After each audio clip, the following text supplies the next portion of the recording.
Fala, meus amigos, torcedores do Green Bay Packers de todo o Brasil, tudo bem com vocês? Pistola na área, mais um vídeo do canal.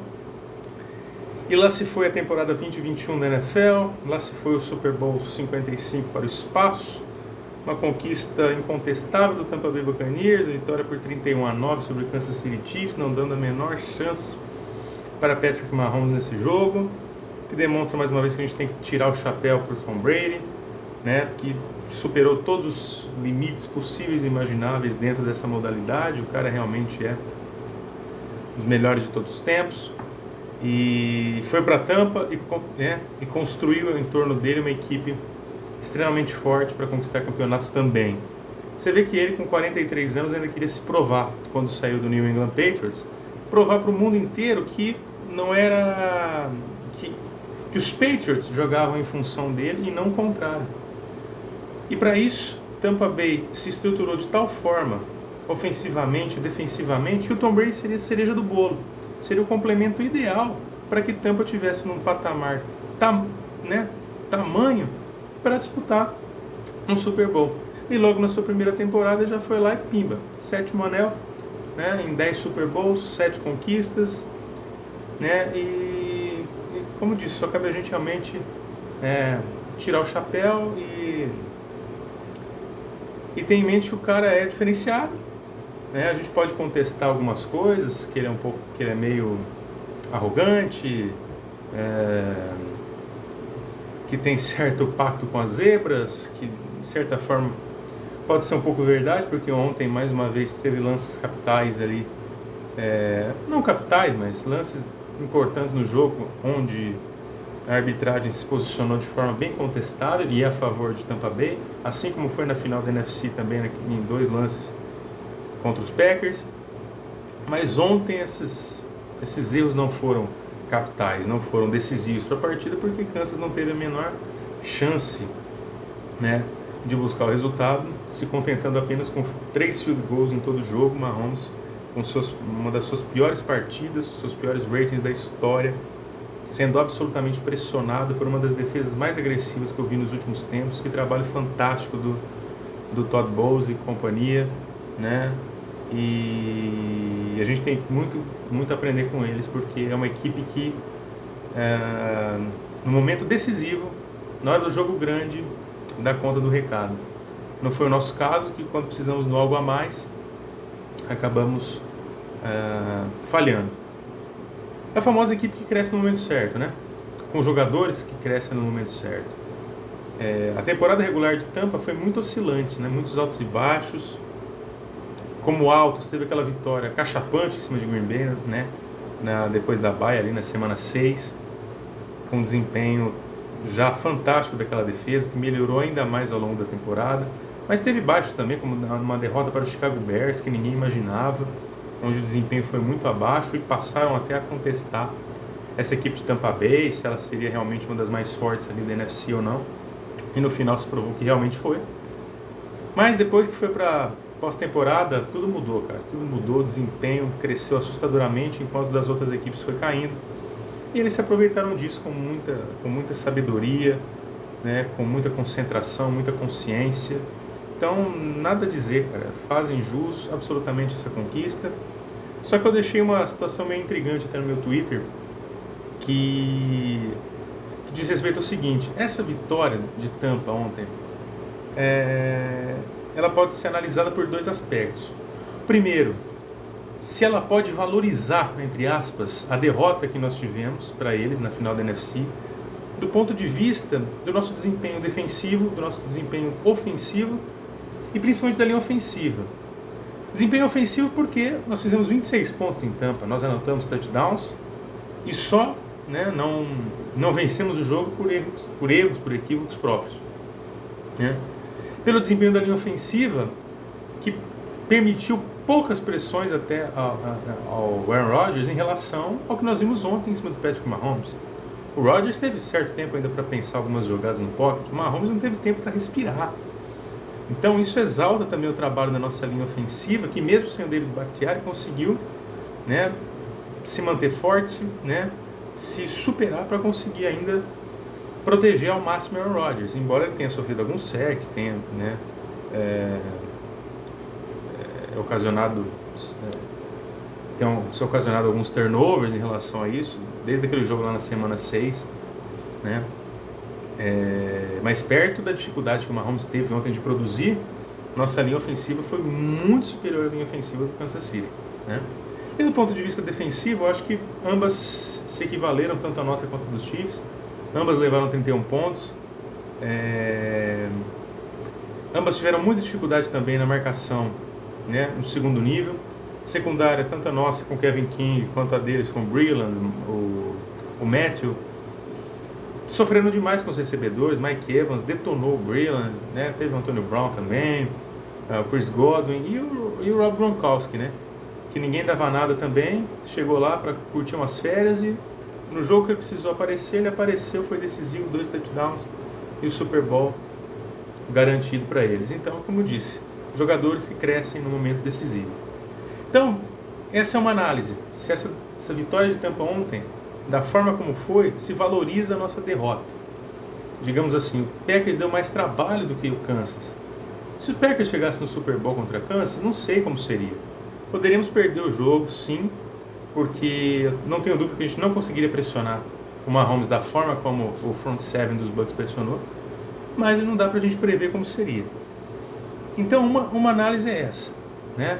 Se esse resultado de ontem valoriza a nossa derrota. A outra análise é se esse resultado de ontem demonstra, escancara, exalta ainda mais a nossa incompetência nesse jogo, na final da NFC. Porque, como eu disse no vídeo anterior, o Brady não vai errar da forma como ele errou, né, contra os Packers se ele jogasse por mais 50 anos. É quase como um cometa. Cada 50, 60 anos ele vai cometer um jogo com tantos erros como ele cometeu contra Green Bay.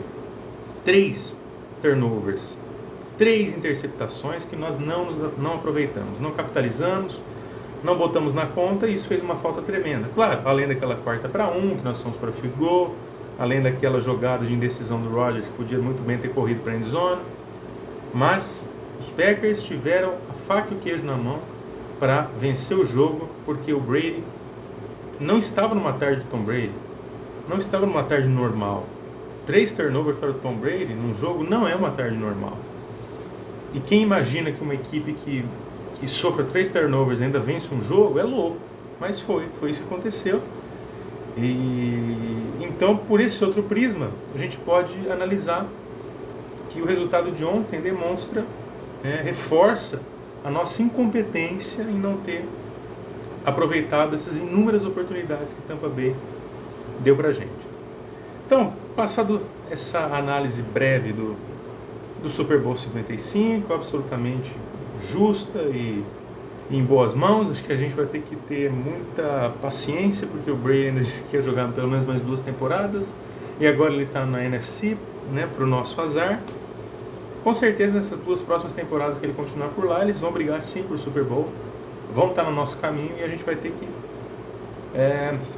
treinar, estudar bastante como vencê-los, né, para não repetir esses erros do passado, porque, como disse, eles vão aparecer mais cedo ou mais tarde no nosso caminho nessas 2 temporadas, se a gente quiser também, mais uma vez, chegar longe e não só parar na final de conferência. A gente vai precisar passar por eles e vamos ter que trabalhar bastante para poder vencer, porque outro jogo como aquele, acho que dificilmente a gente vai se deparar. Bom, vindo para o mundo dos Packers, né? Nessas últimas semanas, algumas movimentações interessantes, para a nossa alegria, parcial, eu vou dizer por quê, né? Tanto nosso querido Mike Patton, coordenador defensivo, quanto o Sean Menenga, coordenador do Special Teams, foram para o olho da rua na semana passada. Era um clamor popular. A gente já estava cansado de saber que a defesa, embora alguns lampejos muito raros de bom desempenho, boa qualidade, não conseguiu se desenvolver nessa temporada sob o comando do Patton, que já vinha contestado desde o final da última temporada. Então deram mais uma chance, deram um voto de confiança para ele, não aproveitou, então parte da responsabilidade, com justiça, caiu sobre ele. O Menenga também, por conta da queda brusca de desempenho do nosso Special Teams, dificuldades em retorno para touchdowns, o nosso punter, que na primeira temporada dele foi espetacular, nessa temporada foi muito abaixo, né? Punts ali horríveis de desempenho em termos de números para quem acompanha e estuda, foi muito aquém também, né? Acho que ali do Special Teams só salva mesmo o Mason Crosby, que continua com uma regularidade muito boa, um jogador experiente, capacitado, mas de resto a gente precisava também dar uma renovada aí no Special Teams, porque isso ajuda muito a ganhar jogo, né? A gente viu ontem que defesa ganhou jogo, né? Mas o Special Teams também ajuda muito a ganhar jogo. E a saída do Menenga também foi isso, para dar uma renovada nesse setor que a gente precisa melhorar também, tanto em nomes como também em termos de comando, né? E assim foi, né? Os dois foram para a rua. E quanto ao Mike Patton, né? A gente imaginava que qualquer coisa que viesse, né,